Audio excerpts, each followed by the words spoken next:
Hello, traders. FX Pip Collector here. Today is Monday, June 3rd, and I'm going to be analyzing the pound yen, starting on the monthly, working my way down to the 1 hour time frame for the full top down analysis. So, on the pound yen, I'm definitely still looking at this as five waves up right here. I think it's very, very clearly a wave A. One, two, three waves down, very clearly a wave B. And then we have what I think is very clear one, two, three of probably wave C. I still don't see any evidence that the wave 3 is over, and even when the wave 3 does end, which it seems likely it would go up to the 100% first, it's probably going to spend a good year or so making a correction for the wave 4 and then go back up again for the wave 5. You have to understand that this is the monthly time frame. So heading down to the weekly time frame. On the weekly time frame, like I said, I still think the 100% is probably a very likely target right below the 204 area.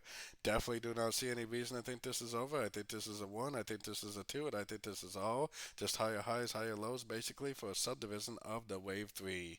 Until I see a significant lower high, a break of structure, or a Fibonacci bounce, I am definitely still very, very bullish. Heading down to the daily time frame. Daily time frame, we are back up at the previous highs, which is probably why we are seeing a pullback, but I definitely am still bullish. I still think it is likely to go up to that 100% Fibonacci extension, and who knows, maybe even higher than that. Taking it down to the 4 hour time frame, I am definitely looking at any move to the downside, especially on the yen pairs, as nothing beyond a correction to the uptrend. You have to remember that these yen pairs have been in about a 4 year uptrend, and buying the dip on the yen pairs for the 4 hour time frame and below has been an amazing strategy for a long time, and it's probably going to continue to be an amazing strategy. Looks to me like it is likely to be five waves down, three waves up. Maybe now we are in a wave C, and maybe it's going to make five waves down to one of these lower Fibonacci levels before it does continue the uptrend. So, I mean, if you are trading the short time frames, you could try to go short, but you have to keep in mind that you're probably in a correction to the uptrend. So, basically, what it means when I say correction to the uptrend is, yeah, it looks like it should go down to one of these lower fibs, and it probably is very, very likely to at least do something like this, maybe even to the 50 or the 61.8.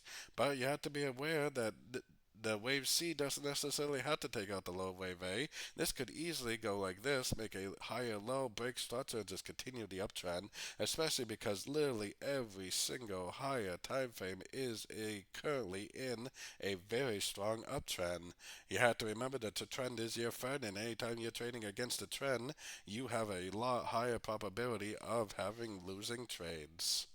So I'm definitely looking for longs, whether it goes down to the 38.50 and makes a bounce there, or whether it makes a higher low, doesn't matter to me. I should be able to recognize when we have the end of a trend, and I should be able to go long for the continuation of this higher time frame, what I think is still very, very clearly a wave 3 on the weekly and monthly time frames.